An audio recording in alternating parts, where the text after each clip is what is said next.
Bueno, pues nada, nuevamente, como una cuestión de formalidad, buenas noches a todos y todas por acompañarnos y por darse cita con este servidor a esta ya la tercera reunión del segundo seminario que estamos teniendo dentro del contexto del Centro para el Estudio de la Democracia, que versa precisamente sobre el itinerario histórico de, de la democracia, ¿no?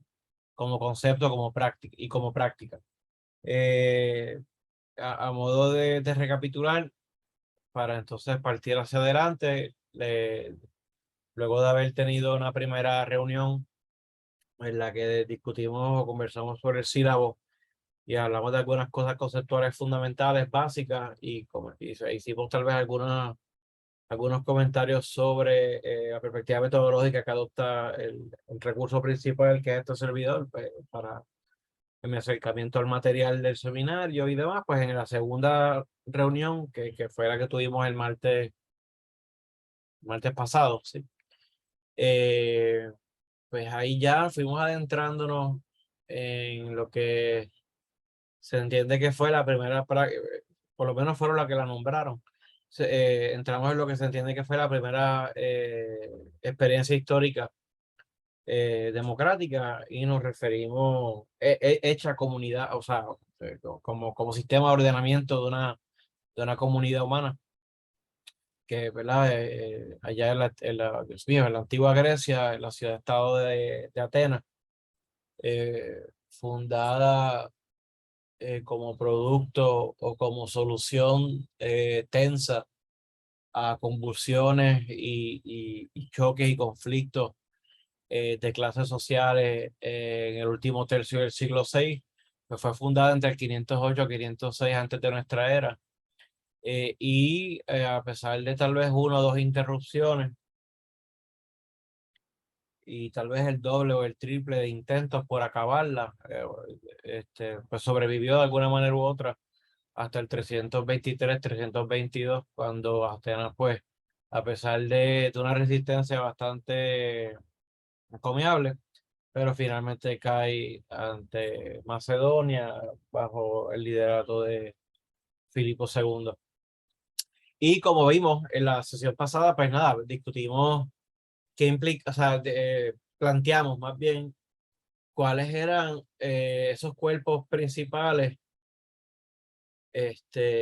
a través de los cuales, o que les daba rienda, perdón, cuáles eran sí, esos cuerpos deliberativos, esos cuerpos decisionales, esos espacios que servían para poner en práctica una experiencia, pues, democrática. Hablamos de la asamblea ciudadana, pues, pues, muchos entienden que era el cuerpo decisional principal, en la medida en que se tomaban gran parte de las decisiones más importantes de la ciudad. Y era el cuerpo, por lo tanto, y era el cuerpo en donde podía asistir cualquier ciudadano y participar y votar y debatir directamente sin tener que depender de la representación de un otro, para que lo haga por el ciudadano. E incluso se le pagaba a los ciudadanos por participar y por acudir, asistir a las asambleas. ¿Verdad? Y entramos en más detalle en cómo eran las dinámicas, sus implicaciones y demás. También mencionamos el Consejo de los 500, que era electo por rotación, y una combinación de rotación con lotería. Y hablamos del cuerpo del jurado o de los jurados o jueces, que eran electos también por lotería anualmente.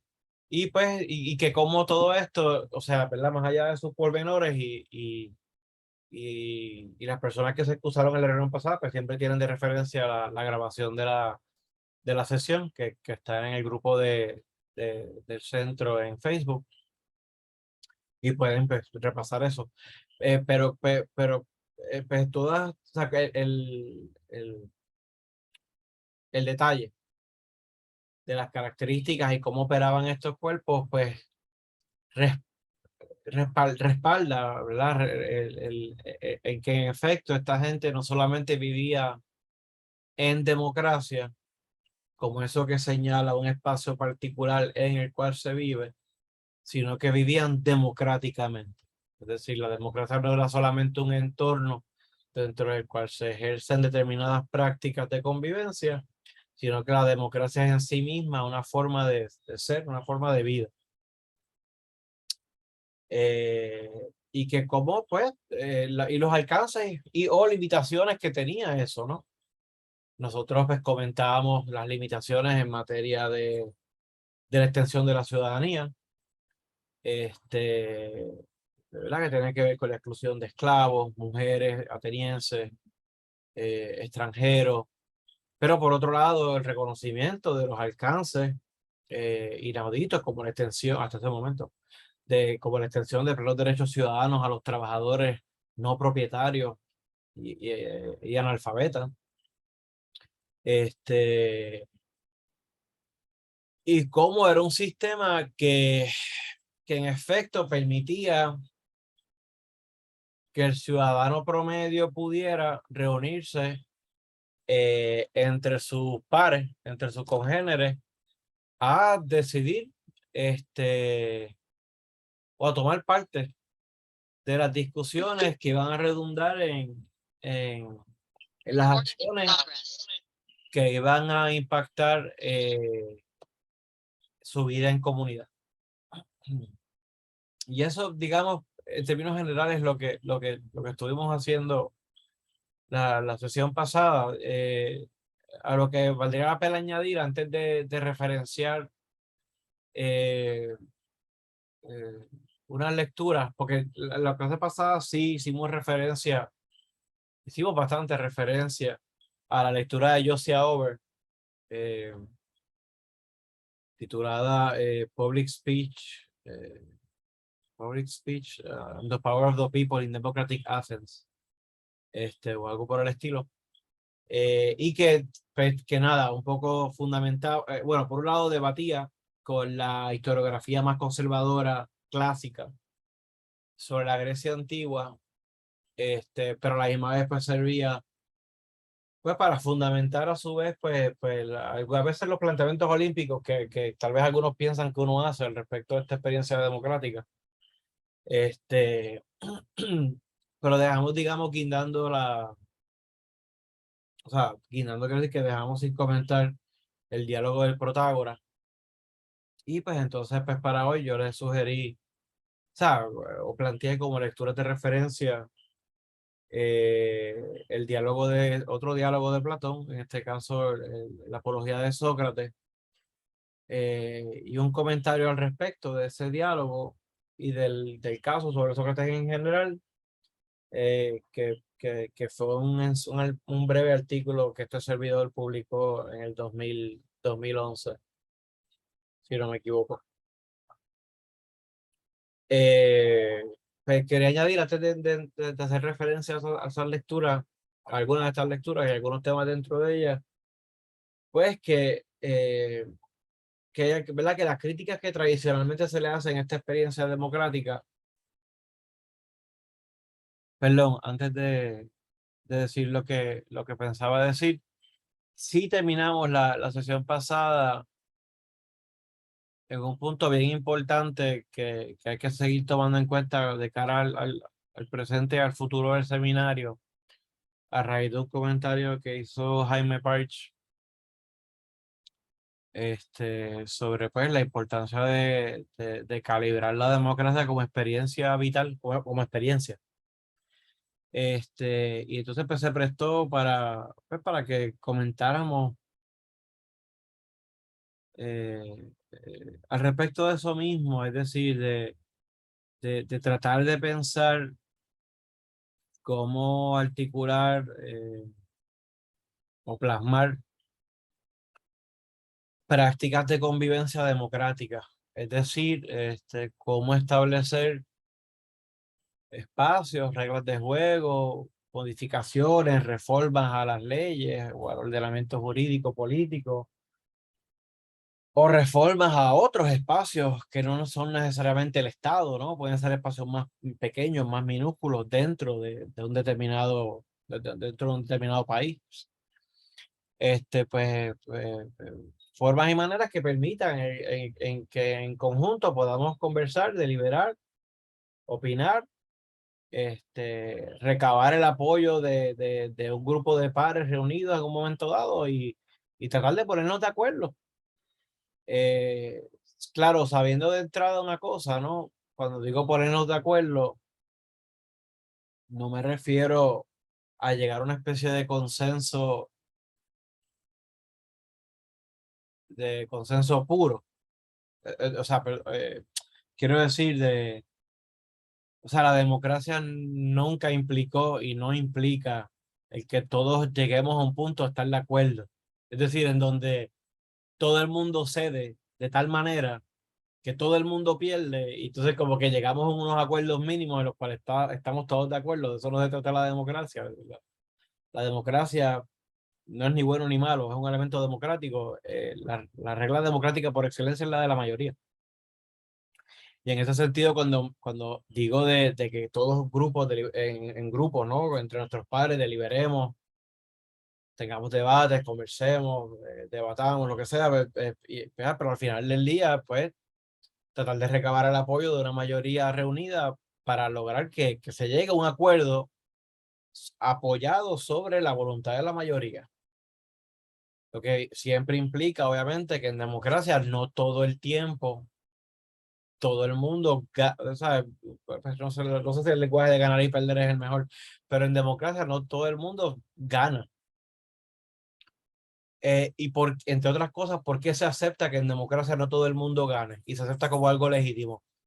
Porque en una democracia que sea genuinamente democrática, si se me perdona la redundancia, aún el que pierde sabe que pierde momentáneamente porque va a tener una nueva instancia más temprano que tarde para hacer valer su voluntad y tal vez en otra ocasión próxima salga favorecida aquella opción, aquella decisión que ese ciudadano o ciudadana en particular sí apoye.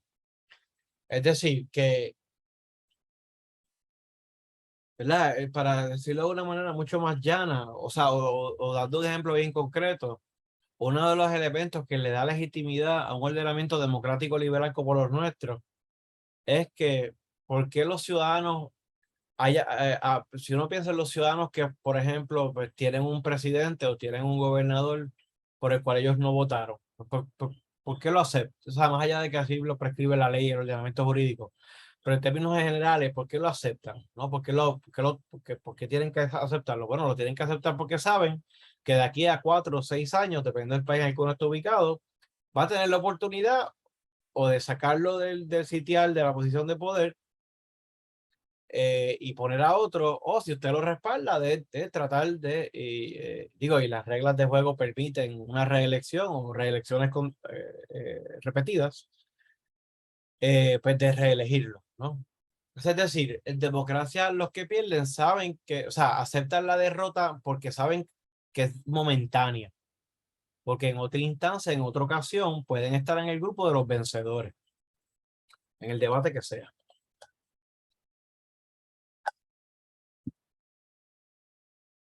Entonces, nada, pues a raíz de los comentarios de Jaime Parch al final de la sesión pasada, pues yo mencioné algunos ejemplos, pero de tratar de pensar la democracia como una cuestión que es bien, no digo que es bien asequible en el sentido de que es bien fácil, que no hace falta tener que pensar ¿verdad? Qué sé yo, en estas nociones jacobinas de la transformación del mundo, de una manera revolucionaria para pensar en la posibilidad de que eso pase, de que eso tome lugar, de que nos podamos poner de acuerdo o que se tomen las decisiones a través de conversaciones, diálogos, debates, polémicas y finalmente una votación. Y que eso no implica, aunque pudiera ser articulado históricamente, y que hablar de eso, de esa forma de tomar decisiones en convivencia, no no tiene, o sea, no es igual a capitalismo, no es igual a socialismo, no es igual a comunismo, no es, es decir, es su propia cosa, que históricamente, que históricamente se articula necesariamente a un ordenamiento, a unas reglas de juego con un sistema económico particular, o se articula un conjunto de preceptos o sistemas morales, ideológicos y demás, pues claro, ¿no? Pero que no es, pero que democracia, es importante recordar que democracia es igual a democracia. Democracia no es igual a usted ponga lo que usted quiera, ¿no? Algunas de las cosas con las cuales usualmente se le confunde. O sea, suficientemente difícil es tratar de vivir una experiencia democrática para añadirle a eso el que sea solamente satisfecha pretendiendo de que o que tenga un sistema de libre mercado o que tenga un sistema de al contrario, de redistribución radical de la riqueza o de que está articulado a lo que fuese. Ahora bien, pues miren, pues hoy quería hacer referencia pues, a la lectura. No sé si eh, no sé si tuvieron la oportunidad de leerla, ¿verdad? Estoy obviamente consciente, no tanto del Protágoras, pero estoy obviamente consciente de que la apología de Sócrates, en algún momento de la vida, la mayoría de los seres humanos educados en Occidente la ha leído, o por lo menos se la han asignado.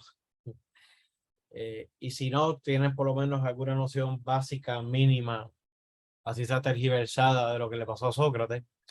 Pero pues, no sé si tuvieron la oportunidad de releer el diálogo La Apología de Sócrates y o también pues, de haber leído, si no habían leído antes, si no todo, parte del diálogo del Protágoras y así. Eh, ¿por qué, por qué yo les planteé como referencia la lectura del diálogo del Protágoras?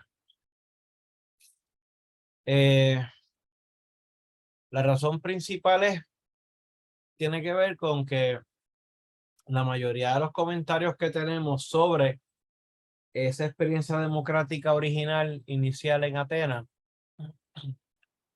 se nos es mostrada usualmente de una manera, perdón, por aquellos que pudieron vivir la experiencia.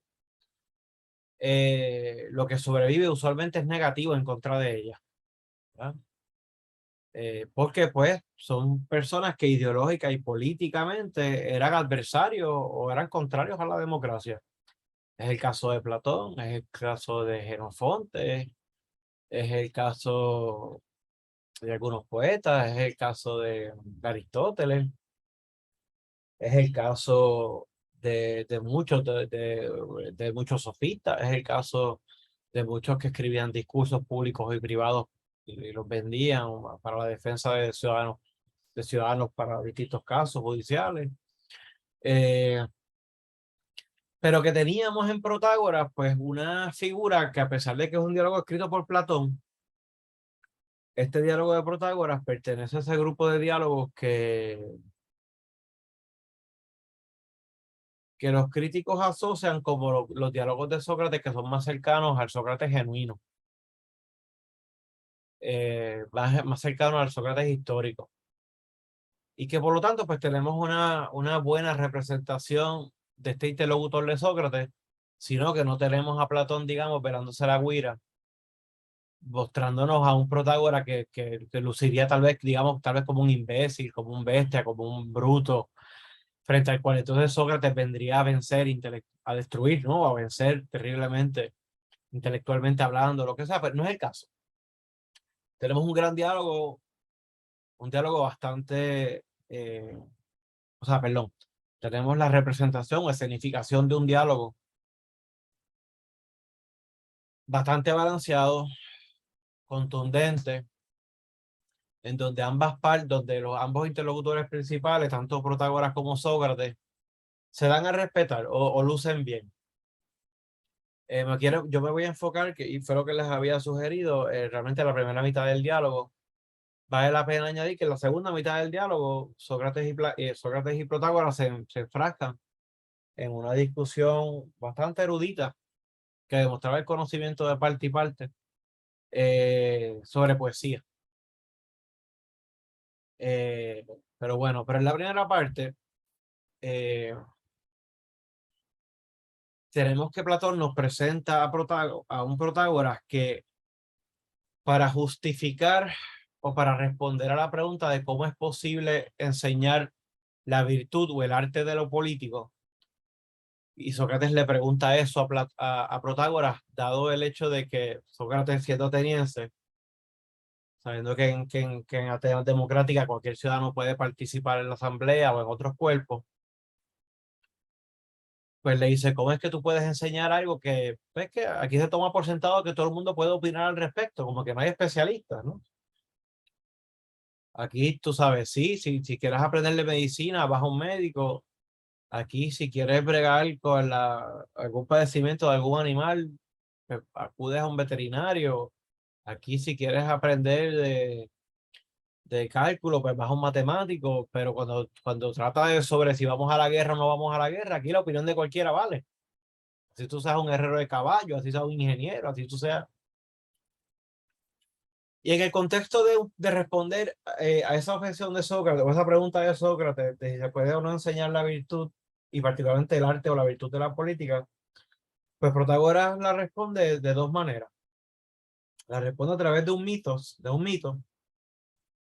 que es eh, que es un retelling, es un replanteamiento del famoso mito de Prometeo. Y ahí también, no bastándole con eso, justifica o le responde también a través de una explicación, diríamos hoy día, en lenguaje moderno, a partir de una explicación sociológica. Este, el mito, como lo plantea, ¿verdad? El mito de Prometeo, como lo plantea Protágoras en el diálogo, disculpa,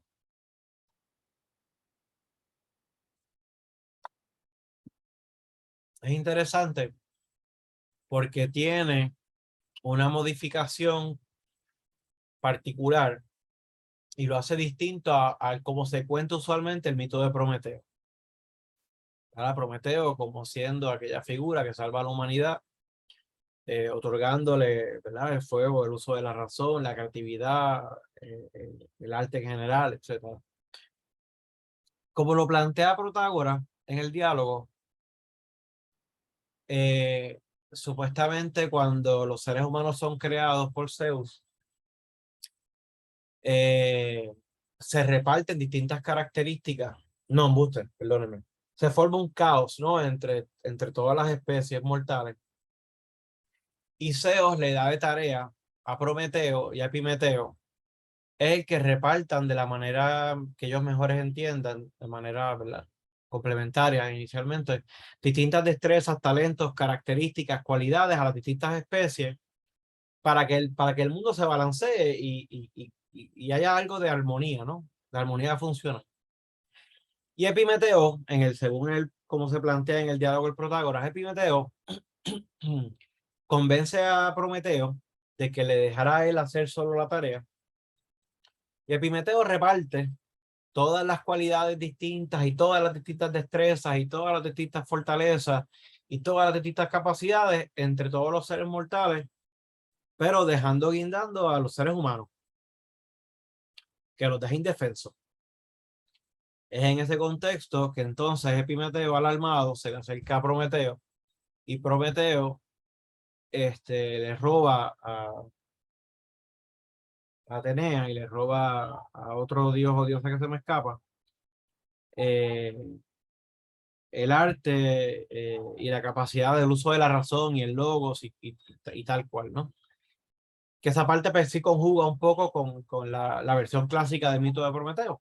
Y es gracias al uso de la razón, ¿verdad? Y aquí la palabra logos del griego antiguo pues dobla, ¿no? O sea, se traduce Logos puede significar como uso de la razón en un sentido más abstracto, pero logos también puede significar argumento, puede significar uso de razón o argumento apalabrado, articulado, ¿no? Y es con el uso de la razón, producto de, de, de Prometeo, que los seres humanos incluso logran coexistir por ciertos tiempos, convivencia, coexistir y convivir de manera relativamente pacífica para mejor resguardarse y protegerse de la amenaza de las otras especies. Pero ¿qué sucede? Cuando logran juntarse y crean incluso hasta ciudades, según el planteamiento del mito en este contexto del diálogo, las ciudades rápidamente se deshacen, ¿no? Porque muy fácilmente los seres humanos se les es dado, a pesar de que gozan del logos, se les es dado el conflicto. Eso los lleva a la guerra y así a deshacerse la ciudad. Y es entonces ahí, ¿verdad? Y esta es la gran novedad, o una de las novedades del mito, como se cuenta en este diálogo, ahí es que tiene que meterse Zeus. Y es Zeus el que para resolver o sea, él le dio la tarea a Prometeo y a Epimeteo, pero estos dos meten la pata, particularmente Epimeteo. Y Zeus para resolver, le dice a Prometeo, no, mira, otórgale, no, Buster, no se lo dice ni a Prometeo, se lo dice a Hermes. Le dice a Hermes, mira Hermes, reparte entre todos los seres humanos el arte de la política, la virtud política. Y Hermes le pregunta, ¿a quiénes se las reparto? ¿A unos más que a otros? ¿O a unos sí, a otros no? Y Zeus plantea que no, que se las reparta a todos en general. O sea, no voy a decir a todos por igual, porque un poco contraería un argumento posterior de Protágoras, pero lo diría de la siguiente manera. Un poco Zeus le está diciendo a Hermes, no, haz que todos puedan participar, pero haz que todos participen del arte de la política. ¿Verdad? Que nadie quede excluido del participar o del tener esa virtud. Eso, el mito, como lo plantea Protágoras, pues le sirve a Protágoras para responder a parte de la pregunta de Sócrates, que era el asunto de cómo es posible que, si para algunas profesiones la gente va a los especialistas, ¿por qué para la política en una ciudad como Atenas cualquiera puede opinar? Pues el mito te dice, bueno, pues porque es un planteamiento mitológico, pero pretende ser ontológico. Es decir, pues porque el argumento de Protágoras sería, pues porque gracias a Zeus, ontológicamente todos los seres humanos somos animales políticos, para decir con Aristóteles. A todos tenemos la capacidad de, de, de, de articular un logos que nos hace poder coexistir de manera sostenida en una comunidad política, en una polis, en una ciudad.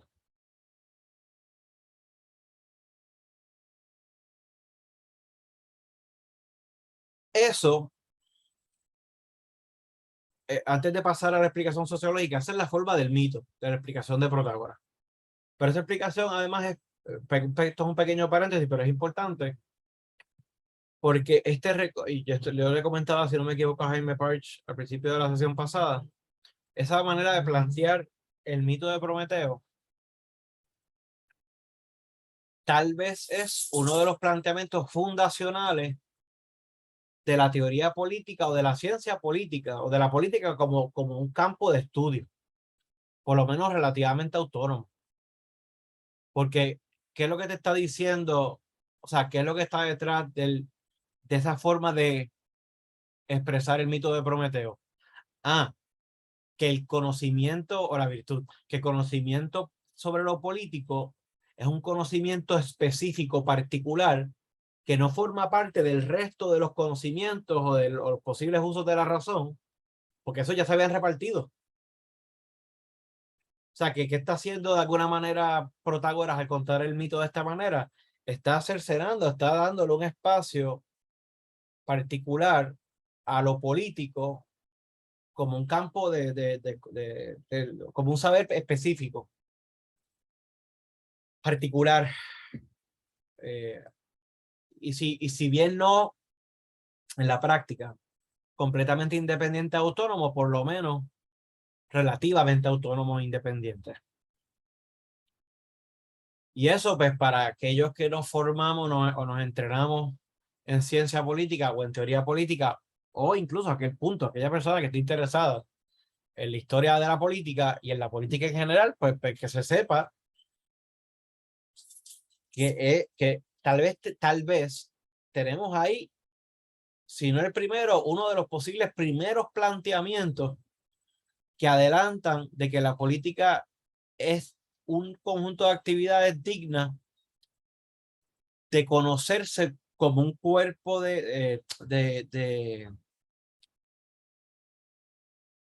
como una actividad de la cual emana un saber específico que se puede distinguir del resto de los saberes.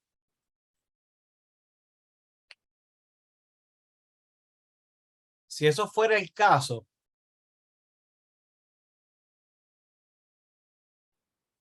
¿verdad? Esto es un pequeño paréntesis de la historia del pensamiento político. Si eso fuera el caso, pues digamos, pues este es el gran precursor a Maquiavelo en El Príncipe, ¿no?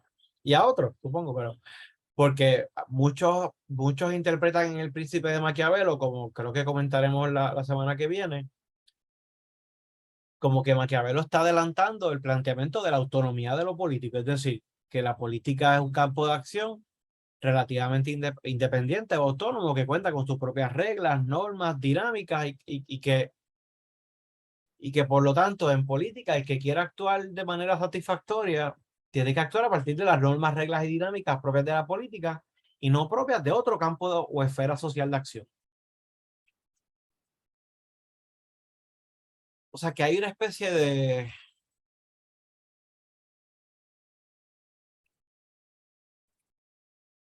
prefiguración del planteamiento de la autonomía de lo político en el mito de Prometeo, como lo replantea Protágoras en el diálogo de Platón.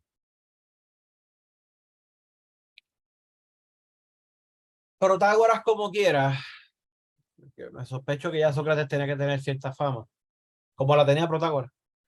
Protágoras, como quiera, aprovecha y le da, porque al principio Protágoras le dice, ¿cómo quieres que te dé la explicación? ¿A través de un mito o a través de un argumento? Y Sócrates prefirió, creo que el mito. Pero después de que plantea el mito, Protágoras dice, pero te voy a añadir la explicación más cercana a la realidad tal cual. Pues, Protágoras te dice, ¿por qué un lugar como Atenas, para decisiones políticas, porque en la asamblea se le respeta, o en el Consejo de los 500, o en la asamblea, o en el jurado, porque se le respeta, o tienen el mismo valor, el mismo peso, la opinión de un fulano de tal con otro fulano de tal? ¿Por qué? Pues, Protagoras te dice, porque pues Atenas es una ciudad-estado democrática y desde los niños nacen, empiezan a socializarse, los padres y madres empiezan a socializarlos en la cultura del lugar.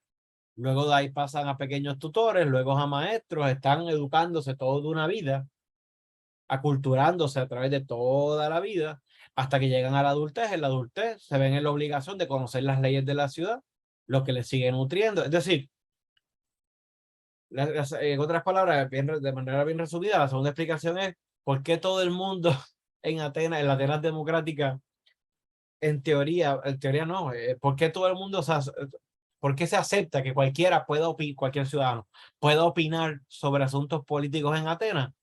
Porque todos esos ciudadanos fueron aculturados en una democracia, porque todos esos ciudadanos fueron criados, educados y formados en una democracia.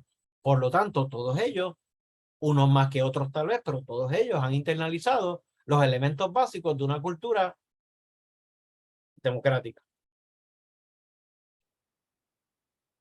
Y esa es la explicación sociológica, ¿no? E histórica. La parte, volvemos, eso responde a la objeción de Sócrates de que si el arte político, perdón, eso responde a la objeción de Sócrates que tiene que ver con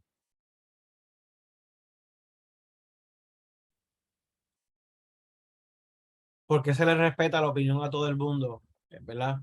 En materia de política. Es decir, si es una cosa que se puede enseñar, ya que cualquiera puede, supuestamente ya sabe de eso. Pero eso parecería traer otro problema.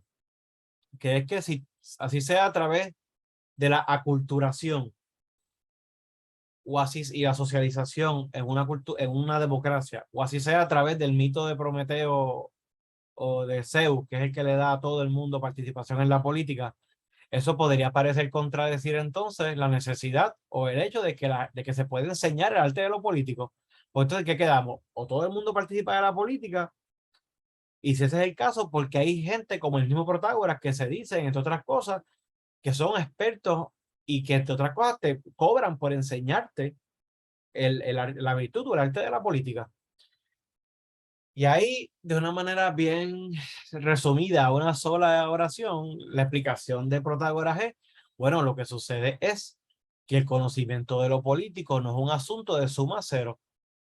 O sea, hay gradaciones, porque por más que uno pueda decir, sí, en una democracia todos participan del conocimiento de cierto conocimiento democrático, de cierto conocimiento político, eso no quiere decir que unos no puedan darse a la tarea de conocer más que otros, es decir, de educarse, de empaparse, de saber, de prepararse de manera tal que sobre eso de lo cual todo el mundo sabe, pero se hagan más especialistas.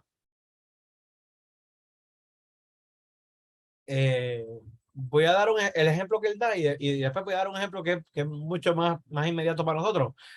El ejemplo que da o sea, y a lo que voy es que al plantear grados, ¿no? De que no necesariamente es contradictorio el tú decir todos participan del conocimiento político, más sin embargo se puede enseñar esa materia porque aunque todo el mundo sabe de eso, no todo el mundo sabe con la misma intensidad o con la misma o con el mismo matiz o con el mismo rigor o con la misma cantidad de información de referencia o lo que fuera. Y entonces, pues Protagoras un poco lo que te dice es, fíjate cómo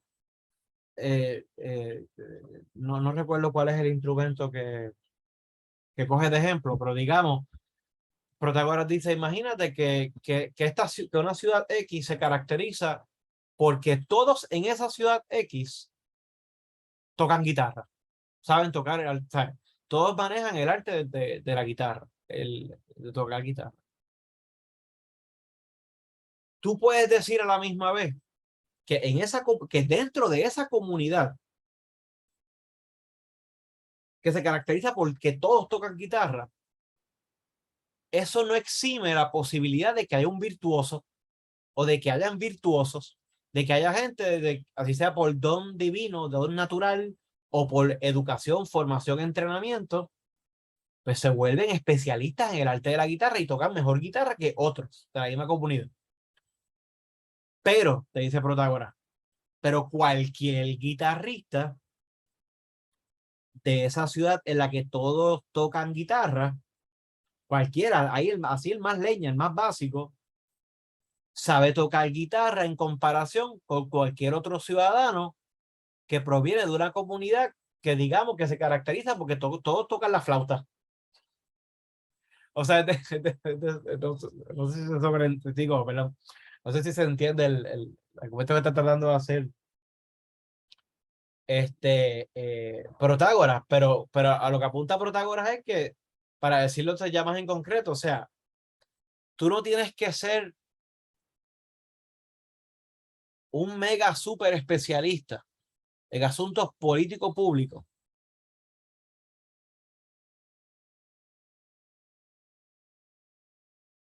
Pero si tú vives en un sistema como el democrático de los atenienses, en el cual tú te aculturas en tú te socializas en una cultura democrática. En algún momento de tu vida, si tú no quisieras, como quiera, vas a venir obligado a participar o te va a tocar participar en algún cuerpo político. Pues por el hecho de tú ser ciudadano de una democracia, te va a hacer a ti saber más de política que la persona promedio en una ciudad como Esparta o en una ciudad que es oligárquica. Es decir, en donde los que deciden son unos poquitos. Pues claro, pues donde los que deciden son unos poquitos, pues la mayoría que, o sea, los súbditos, pues no tienen la experiencia de participar en estos procesos de toma de decisiones. Es decir, no tienen la experiencia más básica de educación política, así sea a nivel informal, práctica.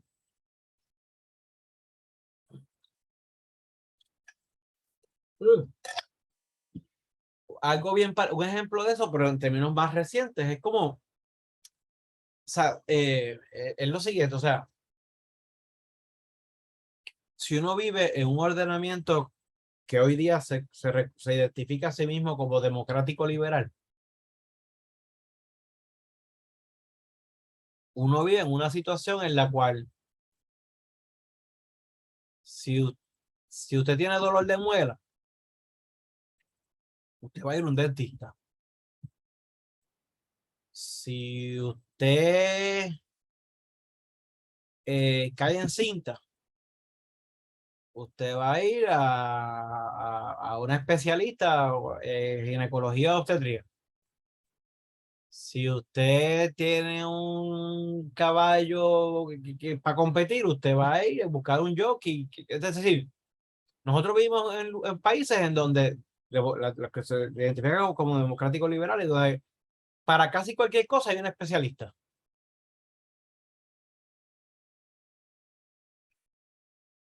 Pero ¿cuál es la peculiaridad o la particularidad que tiene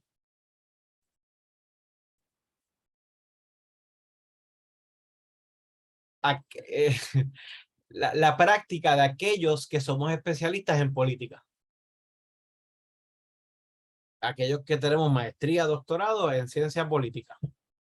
En mi caso, el énfasis es en teoría política, pero puede ser en relaciones internacionales, puede ser en política comparada, puede ser en American Politics, puede ser en método. O sea, ¿cuál es la peculiaridad? De que mi objeto de estudio, ¿verdad? Estoy simplificando un poco la cosa, de que si mi objeto de estudio es la política, en un ordenamiento que se diga democrático, yo no soy el único que tiene el derecho a opinar al respecto, aunque son especialistas. Todos los ciudadanos tienen derecho a juzgar y a participar y a tomar decisiones e influenciar aquello sobre lo cual supuestamente no, aquello sobre lo cual yo soy un especialista. Y es un poco ubicándolo hoy día lo que está diciendo Protágoras. O sea, es decir, usted no le va digo, hay gente que tiene las agallas de meterse a Wikipedia y a Google para después ir a debatirle o a cuestionarle a un médico, ¿verdad? Y digo, yo no estoy aquí planteando como que los médicos son infalibles y todo lo demás, ¿no? Y tampoco estoy desincentivando el que uno se eduque sobre asuntos de salud. Pero normalmente la persona promedio no le cuestiona al dentista, no le cuestiona al gastroenterólogo, no le cuestiona, qué sé yo qué, al físico, no le cuestiona al matemático, no le cuestiona al jockey de caballo, no le cuestiona. Pero en materia de la política, sí, el especialista puede opinar, pero ¿quién también puede opinar? Todo el mundo, todos los ciudadanos. Eso significa que entonces, ¿para qué estemos? Porque la ciencia política no debe existir. Eso es otro debate, pero vamos para efectos de esto. Digamos que no. O sea, ¿por qué? Porque hay gradaciones. Se parte de la premisa de que, pues, de que sí, de que el ciudadano promedio, si ha sido criado, si ha sido educado, si se ha tomado incluso voluntariamente a partir de algún momento, se ha dado a la tarea de educarse políticamente hablando. Se me olvidó qué es lo que iba a decir. Tiene igual el mismo derecho que uno en tomar un juicio sobre asuntos políticos, pero eso no significa, para decirlo bien concretamente, que tiene 55 créditos de escuela graduada en ciencia política, que ha tomado cursos especializados en política internacional, política comparada, en derecho constitucional, que se ha leído que se ha leído el canon, digamos, de la historia de la teoría política desde Platón hasta nuestros días. Es decir, que son todos elementos que añaden matiz, rigor, amplitud de perspectiva, ampliación de juicio al que es especialista. Volviendo a Protágoras, es lo que está diciendo Protágoras. O sea, que todo el mundo pueda participar de un saber no implica que no pueda haber alguien que pueda enseñar o ser un especialista sobre ese saber. Y como bien plantea Jaime claro, que esa es la aberración, ¿eh? Como plantea Jaime en el chat de la reunión de Zoom, nosotros en efecto vivimos en, ¿verdad?, un país en que cualquier individuo se las da de analista político. Y ahí lo triste no es, o sea, y el punto de Protágoras no es, y yo sé que no es lo que quiere decir Jaime. Jaime sencillamente está constatando un hecho, que es que hay un montón de gente que fungen como analistas políticos y pues el análisis es muy pobre, por no decir otra cosa. Pero el punto de alguien como Protágoras, como yo estoy seguro que que sería tal vez, que debe ser la perspectiva de Jaime y por lo menos es la mía, es la cuestión de que no es que solamente los especialistas, los supuestos verdaderos, que hay tal cosa como supuestos verdaderos especialistas en la política que deben ser los que llevan a cabo el análisis. No, la solución sería que tú tengas gente que se tome la molestia de formar, formal o informalmente, y cuando digo formalmente me refiero a escuela, a universidad, pero a gente que formal o informalmente se dé a la tarea de leer, de tener en cuenta los elementos de juicio para emitir un juicio sobre un asunto apremiante, y no estar, digamos, disparando de la baqueta a partir de puras convicciones ideológicas en el sentido más chato de la palabra ideología, sea por motivos políticos, religiosos, o los que fuese, y mucho menos, obviamente, si está formal, directa o indirectamente representando una franquicia electoral o un partido político, o algo por el estilo. Y añade José Hidalgo que es cierto, también, y que lo hace complicado, porque lo que no está diciendo, o sea, lo está diciendo, pero no lo dice, terminó de explicitar lo que dice. José dice, de hecho, los analistas políticos de los medios en su mayoría no tienen educación en ciencias políticas. A Manuel añadiría, punto y coma, que tienen que ser abogados. Volvemos. Mi problema cuando Manuel Almeida añade eso, no es con que los abogados no pueden emitir juicio, de la misma manera que no tengo problema con que una maestra lo haga, con que lo haga un ebanistero, con que lo haga quien sea. El problema aquí es cuán enterado, cuán nutrida es la óptica, la perspectiva del que va a emitir un juicio. Y claro, porque para hablar el lenguaje más coloquial, ¿por qué se la dan todo el tiempo a los abogados? Porque, porque en Puerto Rico sí ha habido una cultura, y no solamente en Puerto Rico, es algo, no me atrevo a decir mundial, pero ciertamente es algo que se da en gran parte de las tradiciones históricas modernas de gran parte del globo terráqueo, que es que los abogados han tendido a ocupar un espacio eminente en la medida en que el Estado de Derecho y el imperio de la ley se han vuelto importantes, pues los abogados se han convertido en figuras prominentes que han ocupado el espacio público. De ahí que es que algunos, o que ahora estoy hablando aquí yo estrictamente de los medios locales nuestros, de ahí a que algunos se han convertido en supuestos expertos en todo y que les permiten opinar de todo, de lo que sea, pues ya eso es un problema, no es un problema para ellos, es un problema para nosotros. Pues de ahí ya que, pues, que, pues, que tú sabes que los medios son un negocio, socio, esa es la que hay. Este, sí. Sí. Porque fíjense, y cierro este paréntesis pensando en ese comentario tanto de Jaime como de José, La gente que solamente conoce a José Arsenio Torres por el programa que tenía Mañanero en WKQ, no lo conoce por el gran intelecto, la, ah, la enorme erudición eh, que ese caballero, y respectivamente de mis diferencias ético-políticas con él, tenía.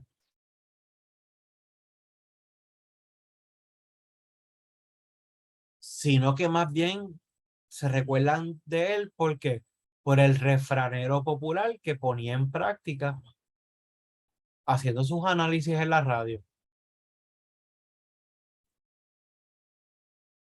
Porque, y es la única manera que a mí se me ocurre que una persona con ese intelecto, esa erudición, puede durar tanto tiempo en la radio. O sea, eh, sí, es impresionante, dice Jaime, es impresionante la importancia de la palabra hablada en el sistema político en Atenas. Tanto el que habla como el que escucha tienen que tener destreza de interpretación. Sí, totalmente.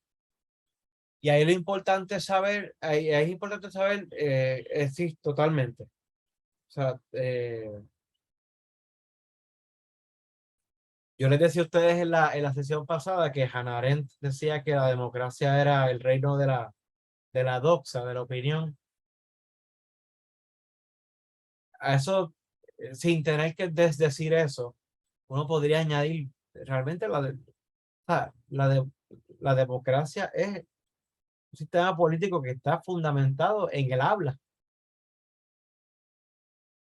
en lo que, o sea, en lo que, la importancia de lo que está, ¿verdad? Planteando, recordando ahí Jaime.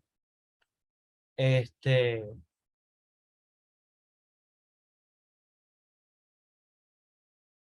y ojo, es cierto, perdón, digo es cierto no porque me conste, yo no tengo una máquina de viajar en el tiempo, pero es cierto por lo que sabemos de los especialistas como Josia Over, que lo comenté en el artículo que les había enviado hace 2 semanas.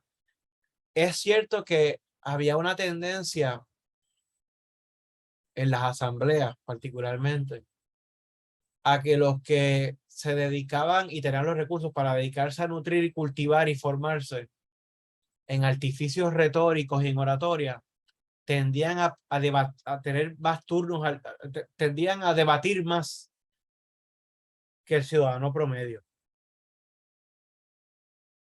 Y eso es cierto.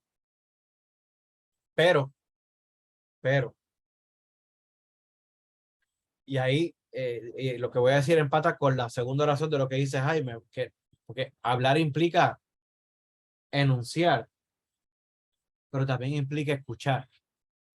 Y como recuerda Josie Over en la lectura, es verdad, muchas veces o sea, muchas veces repetían los mismos, los que argumentaban, porque eran los que hablaban más bonitos, los más preparados, pero ¿qué dice Over? Ah, pero esa gente se les dejaba hablar siempre y cuando lo que estuviera diciendo les sonara razonable a los que estaban allí reunidos, porque en tan pronto empezara a decir cosas que sonaran o como aberraciones o cosas que sonaran negativas para el pueblo allí reunido, el pueblo que hacía se ponía los mandaba a callar. O sea, los silenciaban a través del grito.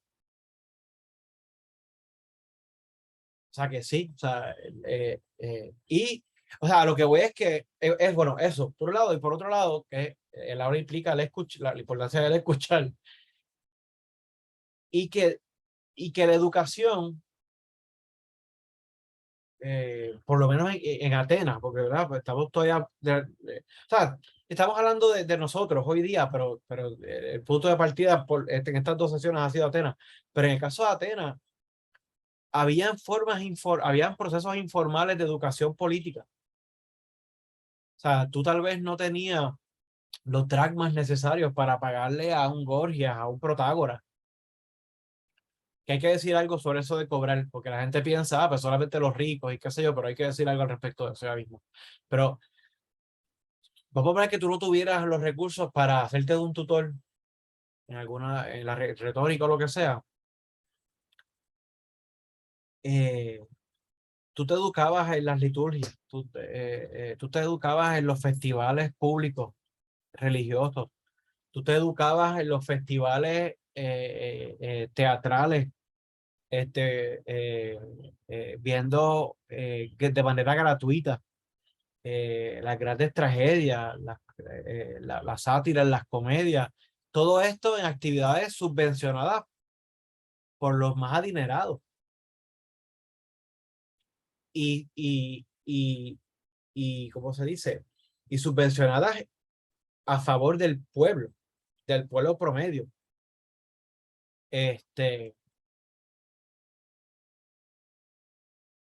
Voy a aprovechar que Rodolfo tira el nombre de los sofistas para hacer el comentario que iba a hacer, pero antes de hacerlo, digo lo siguiente, o sea,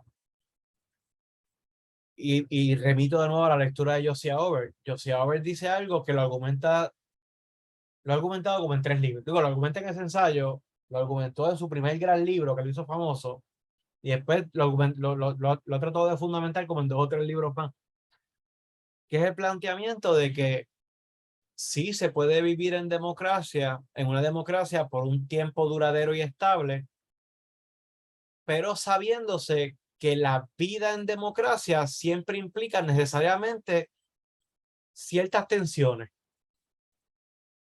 ¿verdad? En el caso, en esos ejemplos que yo di, de que tú tienes una educación política aún a los ciudadanos pobres a través de obras teatrales que están pagando los ricos, pues se debe a la conjugación tensa, problemática, pero que se daba, por un lado, con el valor sustantivo de la igualdad que implica la democracia, de que todos somos iguales políticamente hablando,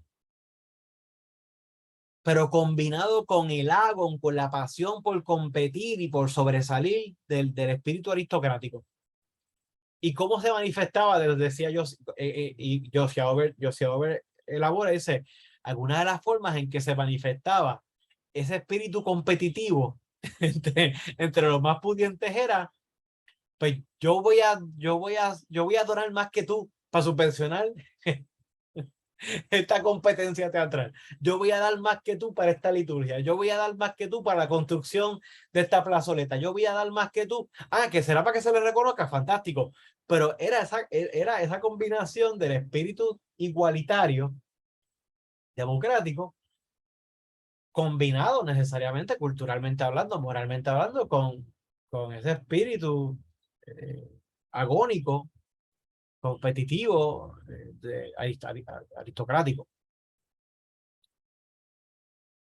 Y que eso dice el argumento de Ober es que eso que la base ideológica del ordenamiento democrático ateniense está basado en términos ideológicos en esas combinaciones particulares.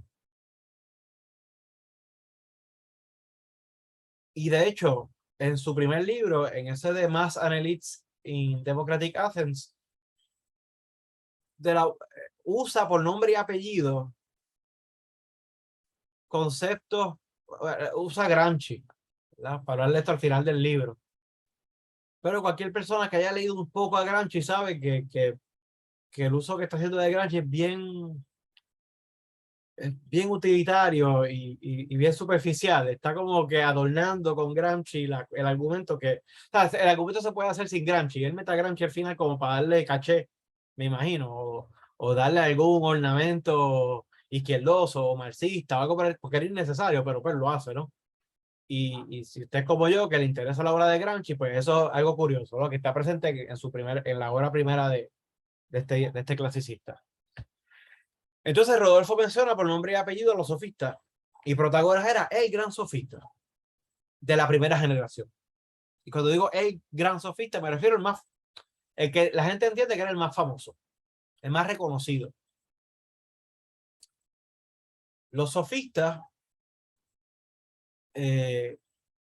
tienen la mala fortuna, un poco, aquí también en esto le preceden a Maquiavelo, de que así como ser maquiavélico es ser malo, según la jerga cotidiana, pues normalmente nosotros usamos la expresión sofisma o la palabra sofista de una manera peyorativa.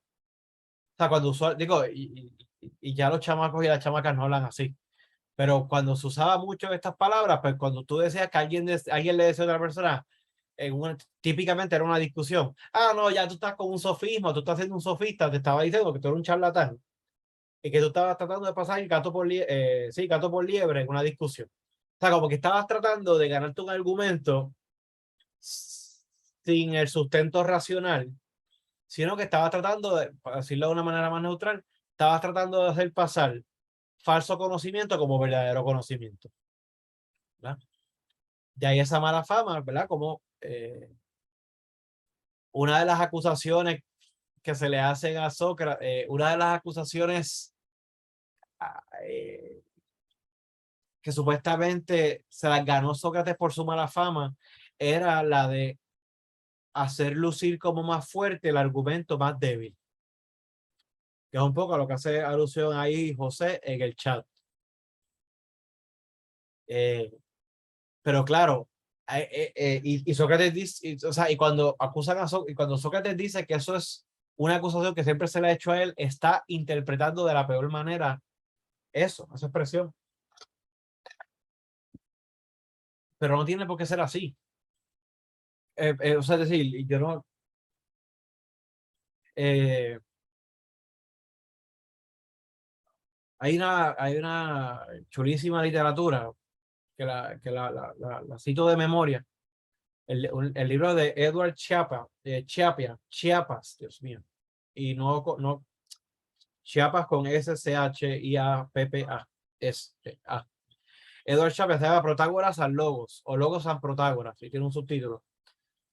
Y él plantea de cómo en la mayoría de los usos, lo que se tiende a traducir como hacer lucir como más fuerte el argumento más débil, realmente la traducción más literal de eso al español es hacer de un argumento débil un argumento más fuerte. Y que como tú tomas en cuenta los contextos, tomas en cuenta las traducciones más literales, menos tendenciosas y caprichosas, pues esa expresión que usualmente se usa para querer decir que tú estás tratando de ganar un argumento, de ganar una discusión con un argumento fatulo, realmente lo que hace alusión es al acto de enseñar. Porque ¿qué es literal? ¿Qué significa literalmente hacer de un argumento débil un argumento más fuerte? No, pues depurar lo que tiene de malo, de falso, de débil, enriquecerlo, nutrirlo, para que sea un mejor argumento. Y eso se puede llamar de distintas maneras, pero esta otra cosa se llama educación. Y entonces, y pues claro, ¿no? ¿Por qué a los sofistas se les tenía tantas ganas? Pues para los sofistas eran caros, parece, y cobraban, ¿no? Sobre eso también hay una disputa. Verdad es que si abro todas estas paréntesis, me quedo, ¿no? Pero es porque este es mi tema, ¿sabes? Después de Gramsci, esto es mi tema de interés principal, ¿no? Estos pensadores y esta época histórica y este lugar, ese lugar. Pero digamos que otro argumento clásico en contra de los sofistas que es la cuestión de que, no, pues solamente los ricos podían educarse. Porque era lo que tiran chapa, pagarse a unas lecciones con Caricles, con Protágoras, con Pródico y que sea. Y aunque eso en estricto rigor pudiera ser sociológicamente cierto, el que tú cobres, el que los sofistas cobraran por enseñar, era un planteamiento que ponía en entredicho una vieja creencia aristocrática, que él, ¿verdad? Que ha sido interpretada a través del teorema de la gran cadena de los seres, ha sido interpretada de distintas maneras, pero es el planteamiento aristocrático de que supuestamente hay algunos que venimos al mundo destinados a ser mejores y más sabios que otros, punto, por naturaleza, y que eso no se puede corregir. Hay algunos que somos más que otros. Pues el planteamiento de que la sabiduría no es innata, de que se puede adquirir, así sea cobrando, es incluso un planteamiento democrático o de importe democrático desde la óptica del espíritu aristocrático. Además, y esto ya en el caso de Protágoras, además, y lo dice Platón, que lo detesta. Además de que Platón tiene la deferencia en este diálogo de poner en boca de Protágoras lo que otros han planteado que parece que era cierto. Protágoras dice en el diálogo, porque Sócrates dice, mira, porque tú cobras un montón. Y Protágoras dice, bueno, yo cobro lo que yo entiendo que vale, lo que yo sé y lo que yo he adquirido a partir de mi experiencia y mis conocimientos. Pero Protágoras añade, aún así, si la persona entiende que la lección que obtuvo de mí no fue lo suficientemente satisfactoria para lo que yo le cobré, yo le permito que vaya al qué sé yo, al busto más cercano de algún dios o diosa, declare allí de que está insatisfecho con lo que yo le enseñé por tal más cual, y que no a mí, y que rinda en tributo a la deidad lo que entiende que costó verdaderamente lo que yo le enseñé. Así que si eso es cierto, y se lo está poniendo un enemigo en boca de, o sea, una persona en boca de un enemigo intelectual, y si eso es cierto, pues hay que ver, hay que coger con pinzas, ¿no? Porque hay sofistas y hay sofistas.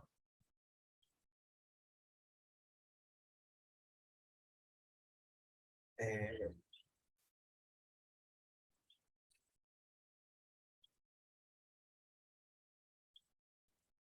¿Alguna pregunta, comentario? ¿Algún otro comentario hasta aquí? Sí, yo quisiera decir algo si se puede. Sí, Rodolfo. Bueno, por demás interesante el concepto de creencia, el tema, tu explicación. Lo mismo pasó con lo de Gramsci. Son temas que abren los ojos, ponen uno a repensar, cuestionamiento. En este particular asunto, es interesante porque estamos empezando con lo básico. La tradición nuestra, que podemos con lugar de empezar, pero hay otras culturas más antiguas con sus otros conceptos que no juegan muchos roles en nuestras tradiciones, pero esta sí. Sí. Partimos de ahí. No en España, no en, qué sé yo, en otro, pues ahí es el origen. Bueno, Sí. lo que quiero decir, y lo tengo que decir porque tengo poco tiempo, ¿verdad? O sea, no quiero quitarle tiempo a los compañeros, pero lo que quiero decir es que van a oír de mí, en boca mía, como mensajero, el análisis marxista de este asunto. Este, lo, lo que ocurre que yo puse un libro de George North sobre los orígenes del materialismo, que brega precisamente con esa época, Sí. donde arranca como fuente de pensamiento griego la filosofía natural, no la filosofía sociológica, política, sino que el pensamiento parte de los atomistas, que fueron los primeros filósofos. Bueno, Buldo, en aquellos tiempos no había muchas herramientas, no había telescopio láser, nada, esas cosas, ¿no? No había radiotelescopio, no había nada, ¿no? De computadora. Pero ese era el enfoque de entenderlo de esa manera, y por ahí surge de ahí el pensamiento entonces filosófico que no es natural, que no es material, que no es atomista, que son los otros que los marxistas llaman idealistas, de Platón particularmente, de Sócrates y todos ellos. Y los sofistas, como yo lo veo, no como negativo, los sofistas es como Jean-Paul Sartre, por ejemplo, eran filósofos, pero usaban la poesía, usaban la música, usaban el teatro, usaban el arte para representar, y decían, eso es sofismo, porque escondían en esa diatriba su filosofía. Pues tenías, como usted bien dice, era costoso porque el montaje costaba más. Pero era así. Es interesante porque sí, la política se para sola, no hay duda. ¿Eh? Y la química y la física, ¿verdad? Todas las, pero están entrelazadas todas, ¿no? También son, como tú bien dijiste, la palabra semi-independiente, ¿verdad? Y no sé exactamente para dónde voy, pero básicamente ese libro es de un trotskista y dentro del marxismo yo siempre tengo la pregunta, como es una ciencia nueva, un método nuevo, un sistema nuevo en pañales que se está experimentando, no tiene ni 200 años, qué sé yo, versus capitalismo que tiene millones de años ya. Le faltan muchas cosas por recoger en el camino. Los toquistas hicieron un intento de bregar con los asuntos de democracia. Y yo no sé, pero la vez con Gramsci yo hablaba de los celulares que puedo votar aquí mismo. Yo no sé para dónde va el futuro, pero va para más participación porque la tecnología nos une, nos comunica. Y el marxismo en el futuro yo lo veo como evolucionando en algo más democrático de lo que hay, porque por las limitaciones que hay ahora, de muchas maneras, usamos barcos, usamos, bueno, 20.000 cosas. Pero que el problema es que sí, hay gradaciones en la política, y dentro del marxismo hay políticos especialistas y también los idealistas y también los materialistas, los hay. Sí. Y esas son las contradicciones que habían en gradaciones también, como se menciona allá en aquellos tiempos, porque ellos eran el partido de los agricultores, que era un partido que en aquellos momentos era como la burguesía, era revolucionario, se inventaron la revolución de la agricultura, tenían nuevos métodos, y los aristócratas patricios, senadores, estaban asustados porque venía esta gente nueva con aquellas cosas y aquellos métodos. Y Julio César pertenecía a un grupo y el otro, y Marco Aurelio el otro, y por ahí para abajo hay una serie bueno, eso es en caso en caso de Italia, pero también pasaba en el caso de Grecia. Sí. Entonces, pues, hay gradaciones, hay contradicciones, y hay empuje, y hay empuje, hay unas luchas, y pues, y esa es la política. ¿Cómo hacer eso? Yo creo que los sofistas lo hacen mejor, porque hay cosas que me salen mejor como chiste que como no, que en serio, y más livianas, ¿no? Sí, no, has dicho muchas cosas que me merecen comentarios. Comienzo ahora a reaccionar, pues dijiste varias cosas y lo que puse ahí en el chat es que no tengo bolígrafo. Sí, tengo un bolígrafo aquí. De momento no encontré bolígrafo a la mano y escribí en el chat para que no se me olvidara lo que quería. Déjame cuando termine el seminario.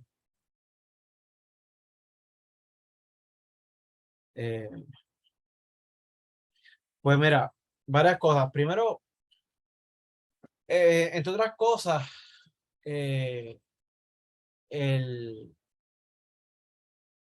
pues es normal. No, espérate, no comenzar así.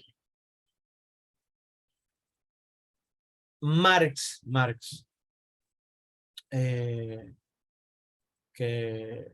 pues muchos saben que su tesis doctoral versa sobre lo que podría ser la prehistoria, digamos, o los fundamentos de los orígenes eventualmente del materialismo en la filosofía de Demócrito y Epicuro en la antigüedad. O sea, que conocía muy bien eso y Epicuro no, porque si no hay que dejar de comer.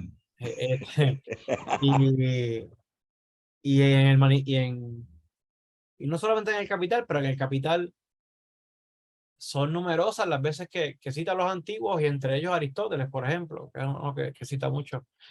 Pero aún Marx, por ejemplo, menciona Marx porque unos comentarios, yo no recuerdo honestamente si es en la introducción del volumen 1 del Capital, no recuerdo si es en la introducción a la contribución a la crítica de la economía política de 1857, no recuerdo exactamente en qué introducción y de qué volumen, pero cuando Marx hace un comentario va de pasada realmente, para hablar de las clases, plantea de lo complicado que es, a diferencia de épocas históricas posteriores, hablar de la constitución de clases sociales y económicas en la antigüedad, y particularmente en la antigüedad griega. Y hace unos comentarios a los efectos de que, a diferencia de otras épocas históricas, en la Grecia antigua, pero estaba pensando, bueno, la Grecia antigua, pero pienso yo que, no sé si es la Grecia antigua o Atenas específicamente, pero dice como que en la Grecia antigua había situaciones en donde las clases se constituían no necesariamente, principalmente por el criterio económico, sino por el criterio político. O sea, como que si la constitución de la clase, de una clase social, no es que no tuviera un elemento material económico, quiero decir, sino que como que se suturaba, se hilvanaba, se cosía, a través de una expresión política y no meramente económica. Pero lanza eso de pasada, ¿no? No aborda el asunto. Entonces digo eso porque comienzo diciendo eso como reacción a lo que tú planteas, porque pues el marxismo, ya no solamente Marx, sino o los marxismos, pues son intentos, digo, más allá de más allá de sus propósitos y fines políticos, constituyen intentos de entender la realidad y explicar la realidad, pero son hijos de la modernidad. O sea, un intento moderno de entender el mundo. Y pues, mientras más atrás en la historia tú te vas, más complicada es la cosa. O sea, se le hace más complicado, ¿no? Y en el caso específico ya de la Grecia antigua y más específicamente aún en el caso de la democracia ateniense, el marxismo no siempre ha tenido la mejor suerte de tratar de explicarlo. Porque una de las explicaciones clásicas era, y estoy simplificando, no por facilitar la cosa, sino porque es que yo no he leído esto hace tiempo. Pero recuerdo que pues, una de las explicaciones clásicas es que, bueno, está la variable explicativa de la esclavitud. Y la variable explicativa de la esclavitud, en un caso como Atenas, es lo que, cuando digo que es variable explicativa, quiero decir que ese es el factor que ayuda a explicar en gran medida en que entonces los ciudadanos tengan el tiempo de ocio o el tiempo libre para poder jugar o participar de la política, ¿no? Pues claro, porque quieren trabajar los esclavos. El problema de ese planteamiento es que es más o menos cierto dependiendo la temporalidad y la ciudad-estado específica al que uno se lo adjudica. ¿Por qué digo eso?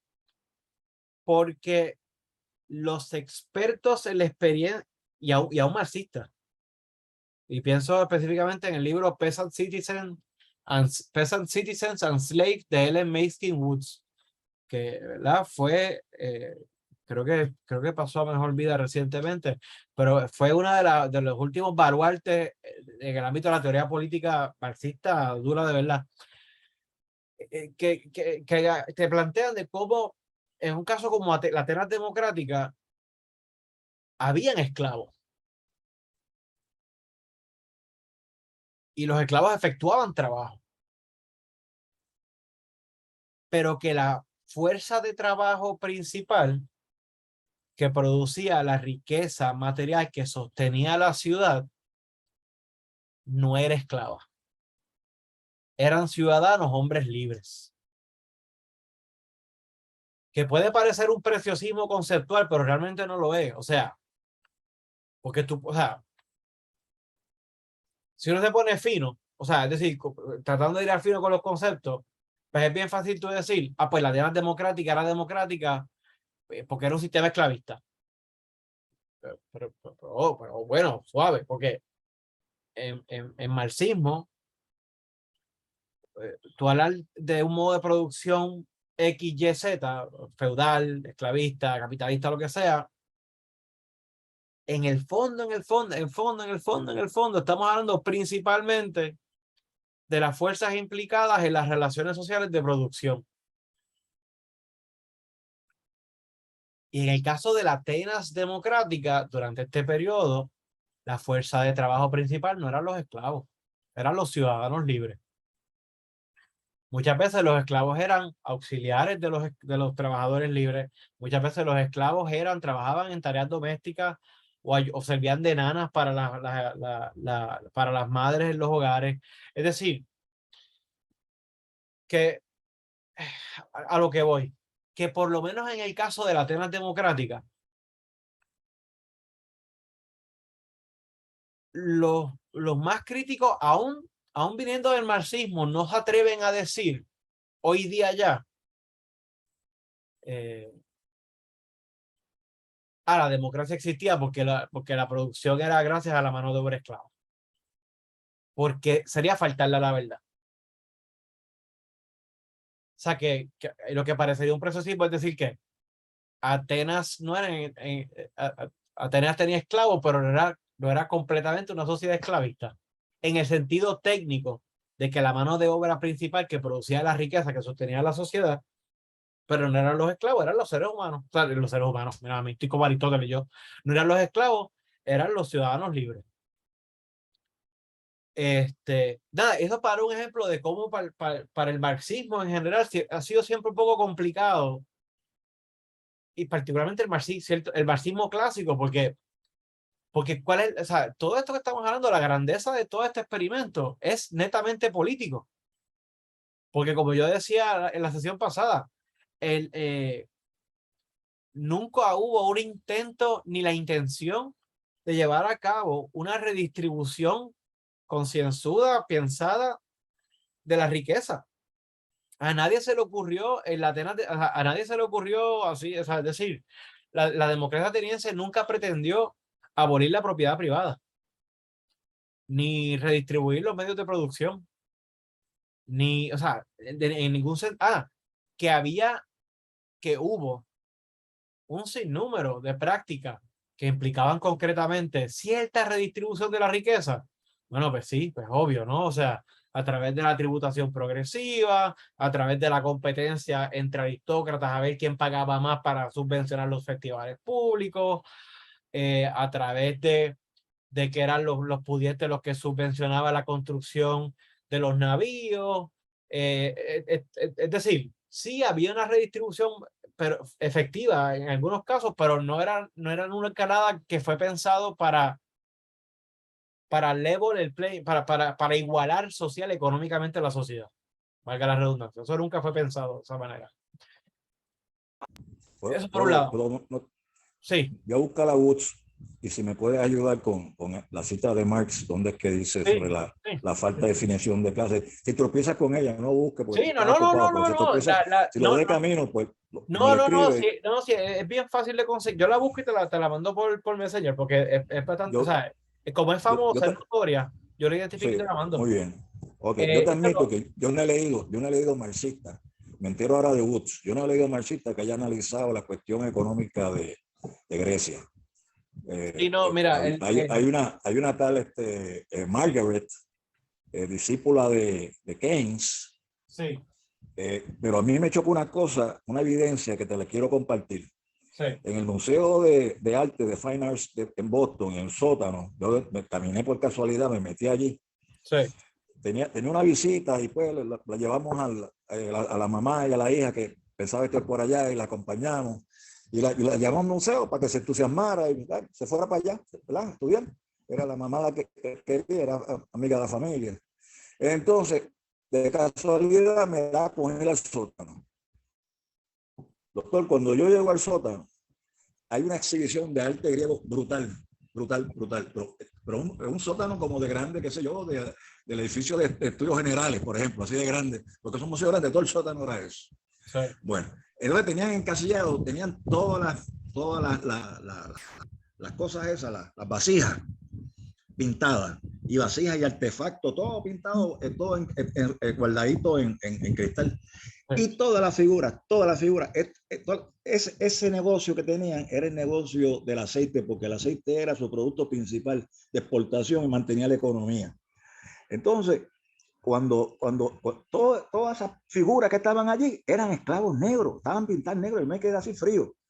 Yo dije, ¿qué es esto? Me quedé sorprendido. Y entonces la señora y la hija estaba al lado, yo me quedé como que, o sea, como que me callé la boca porque yo no los conozco, ¿sabes? Son amigos del lado allá de la familia, ¿no? Yo no sé quiénes son, yo fui cortés de recibirlos. Entonces, Esas vasijas, a su vez, el diseño, tenían un diseño de mercadeo. O sea, que no era cualquier dibujo. Es que con el dibujo se decía qué puerto de salida, qué barco, Sí.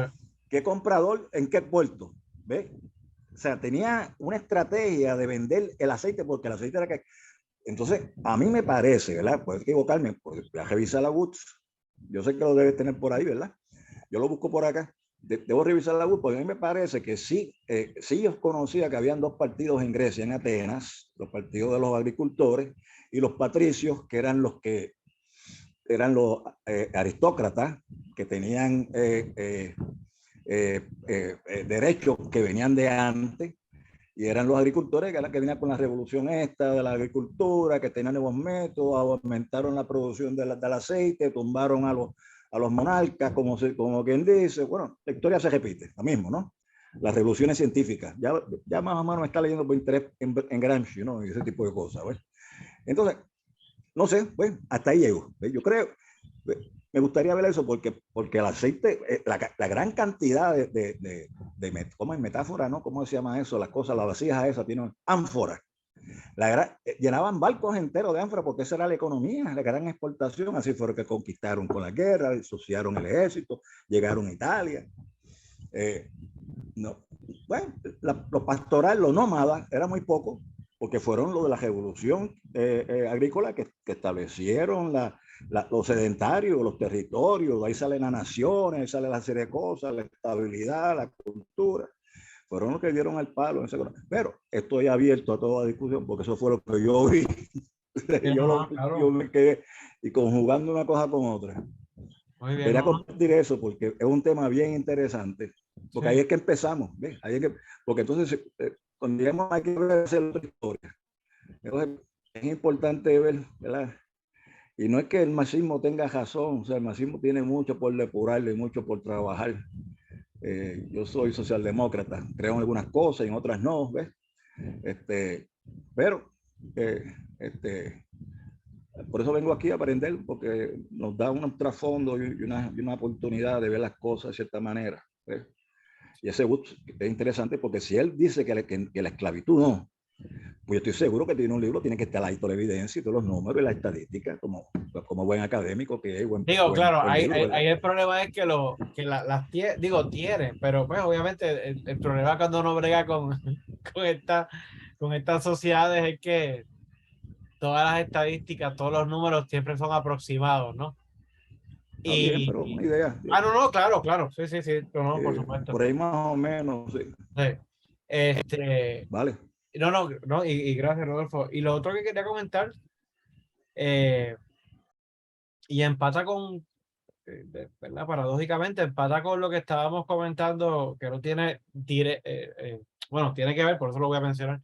Empata por donde comenzamos hoy, antes de comenzar formalmente la sesión, estábamos comentando Jesús Manuel y yo sobre ver la obra multifacética de Pier Paolo Pasolini, que es una obra que dice mucho y lo dice tanto en ensayos repletos de erudición, como en crítica artística, como en película, en cine, tanto como en poesía, tanto, ¿verdad? O sea, y en ese sentido, eh, sí, la tradición platónica, más allá de la cuestión idealista, que tiene un impacto bestial, obviamente,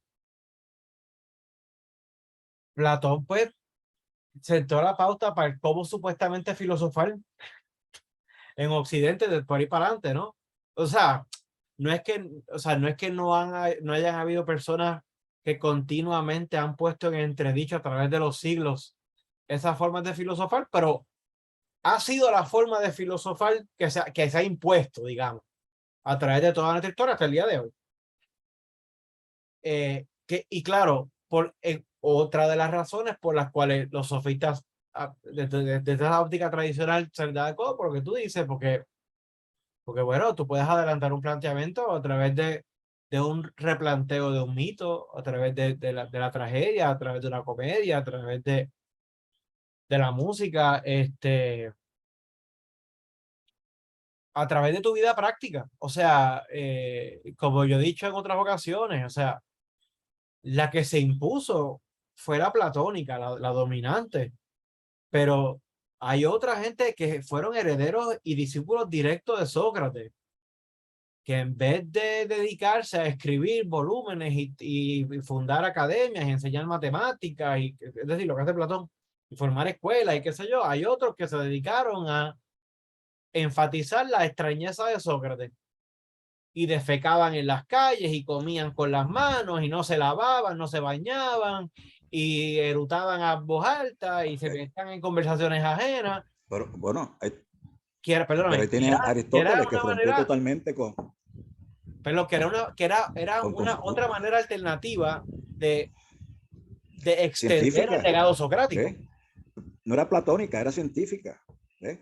Y después se repite con Santo Tomás de Aquino, más adelante, en contra de San Agustín. Y por ahí para abajo se repite con la ilustración y el modernismo, y volvemos ahora mismo, tenemos esos dilemas, qué sé yo, la computadora, las cuestiones espaciales, qué sé yo, tú sabes, la productividad aumenta inmensamente, ya el trabajador tiene más tiempo libre que antes, o más desempleo, qué sé yo. Sí, Crea unos enigmas. y lo otro que sí quería comentar, pero es porque también empata, es que nosotros,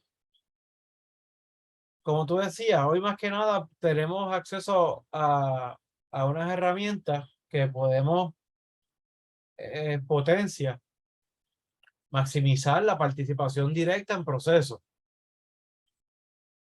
Pero claro, sabemos que eso no se da en un vacío, por lo tanto, ahora que tenemos todos estos medios que podrían servir para una comunicación más directa por parte del ciudadano, se da un contexto en donde están los más altos niveles de apatía política. De la misma manera que es mejor momento en la historia de la humanidad para que el ser humano cualquiera, sin tener que pagar nada prácticamente o muy poco, pueda tener acceso a una infinidad de conocimientos. O sea, ser autodidacta, riguroso, hoy día eh, sería un privilegio que los autodidactas de antaño envidiarían. Entonces, una sociedad, ahora no estoy hablando de participación, ahora hablo de educación, una sociedad con tanto acceso a información y sin embargo en la práctica es una sociedad cada vez más imbécil, cada vez más dominada por la ignorancia, cada vez más dominada por los oscurantismos, cada vez más dominada por los dogmas, que también y que tienen explicaciones sociológicas porque ayudan a subsanar las ansiedades, porque ayudan a subsanar las precariedades, porque ayudan a subsanar la angustia que uno siente por 20 cosas. O sea, las explicaciones están, pero que, claro, como decía el mismo Marx, en el segundo volumen del Capital, hay un momento dado donde los obreros se dieron cuenta de que la rabia que les daba protestando la cogían contra la pobre máquina y le caían arriba a la máquina para dañarle. Y llegó un punto que el problema no es la máquina, el problema es para que, cómo se pone a usar o sea, el uso que se le pone a usar, se le da a la máquina, ¿no? Los Pues de la ludistas, sí, misma los manera, ludistas. pues podemos hablar de este tipo de formas noveles que tenemos. ¿Algún otro comentario o planteamiento?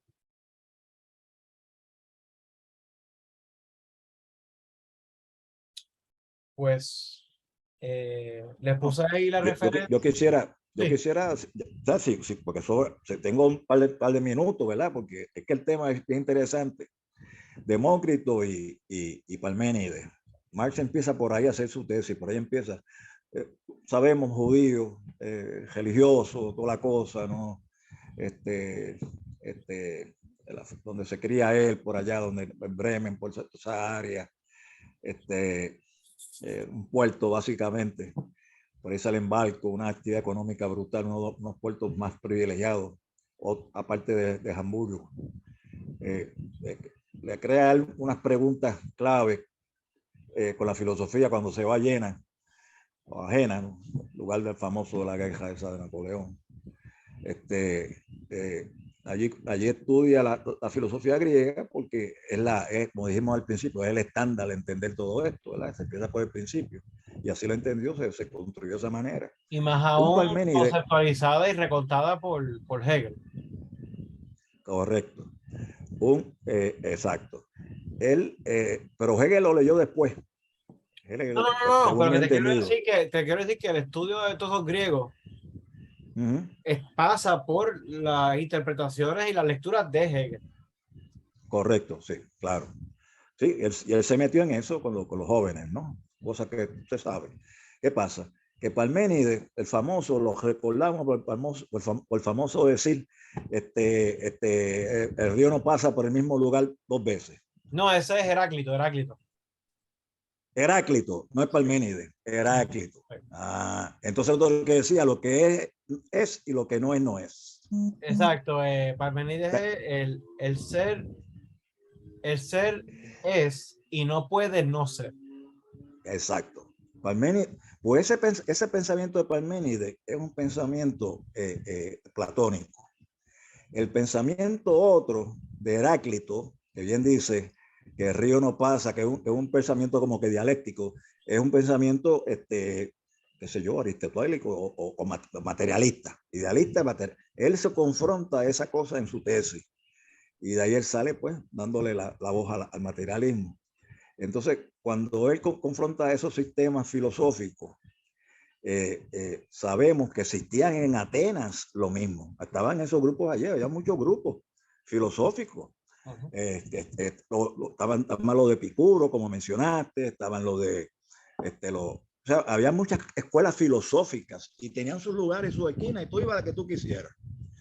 Y tenían sus ideas de democracia, pero como se sabe, la teoría, la filosofía dominante era del idealista de Platón, porque es la clase dominante quien impone la filosofía y el modo de pensar, no hay manera. Tiene sus filósofos, sus estilos y su construcción democrática, como todos sabemos, pues estaba limitada, era una democracia donde iban unos cuantos, ¿no? No era todo el pueblo, sino personas privilegiadas que tenían ciertos derechos y habían más espacio, abrieron una cámara amplia en ese Senado, no llamaban Senado, tenía otro nombre, porque se reunían, no, ¿cómo? Se reunían en la Agora, en la plaza, ahí se reunían al frente de todo el mundo. O sea, no tenían un edificio como tal, como hicieron los italianos, los romanos, ¿no? Digo, Entonces, si llegaron a construir sus propios espacios, era Sócrates digo, y seguramente un montón de otra gente más. Pero sí, las reuniones informales se daban así en el mercado. y Era una forma. participaban, ajá, entonces ahí discutían la democracia y los asuntos y la gente oía, pero no podían votar y que sí que lo otro, y había que hacer lo que... Pero había esa tensión, como usted menciona, y ese es el umbral de la democracia. Cuando hablamos de democracia, aquí, el origen, hablamos de ese origen. Y yo lo comenté la vez pasada, la vez que tuve la oportunidad, pues, y así pasó a través de la historia hasta hoy, que lo que se habla es de una democracia limitada, ¿no? Hasta cierto punto. ¿Ves? Por ejemplo, pues, hoy día pues, hay ciertas cosas que tenemos, pero hay otros derechos que no tenemos, ¿ves? Y a través de un continuo han sido expandiéndose y cada vez tenemos más derechos, gracias a Dios. Vamos creciendo y yo espero que en el futuro sea más, ¿verdad? Y estas contradicciones materiales se liberen y se pueda producir un mejor futuro. Aquí filosofando, ¿ves? Pero falta mucho para eso, porque hay que bregar con el nitty-gritty ese del American Politics y lo que mueven en el mundo y la política en América Latina, en Puerto Rico, el revolú que todos conocemos. Pero es bueno tener esos fundamentos porque, como bien dice, se puede enseñar, es una materia de por sí, es aprendible, tiene sus grados y todo el mundo la ha estudiado. Hasta los marxistas tienen especialistas en política y Sí. estudian los procesos políticos exclusivamente. ¿Ves?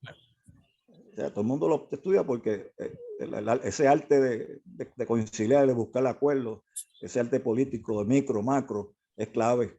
O sea, hay que saber hacerlo, no es a lo loco. O sea, no es economía ni tampoco es arquitectura, tiene su estudio. Sí, gracias Rodolfo. Aquí ya mi hija perruna me está Estoy un invitado, ¿no? Bueno, mi gente, gracias por la ahora, bebé, por la participación y por la asistencia y por la paciencia. Lo vamos a retomar el martes próximo.